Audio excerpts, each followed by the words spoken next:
show of hands if you think you've checked your phone in excess of 10 times this morning? Excellent. We are checking our phones, according to Mary Meeker, who's an amazing researcher in San Francisco, on average 150 times a day.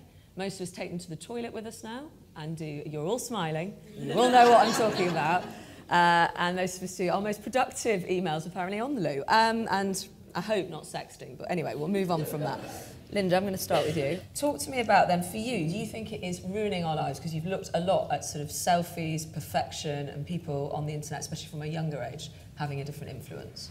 And Caroline, when you launched the Women on Banknotes campaign, you and I spoke a lot at the time, and you actually came on my radio show just after you had what was a horrendous torrent of abuse. And I don't want to focus on this too much because the biggest story is you've had a huge success. But a lot of people just didn't look at any of that and just launched on you. And I wondered, can you explain, a lot of people say, oh, you know, I've been trolled. But Caroline, I don't know how many messages it was a minute, but it was horrendous. Can you just tell me a little bit about how you felt and how you kind of dealt with that?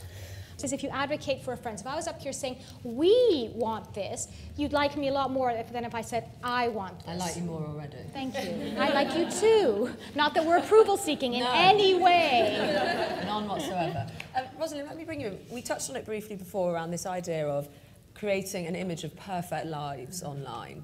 I sort of look periodically at YouTube and vloggers. You know, this is a whole other area, how people are presenting their lives.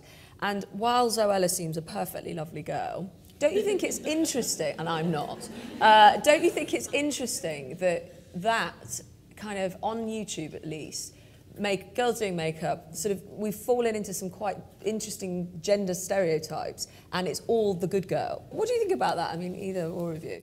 Well, in a striking note of balance, would you please put your hands together for my wonderful panel?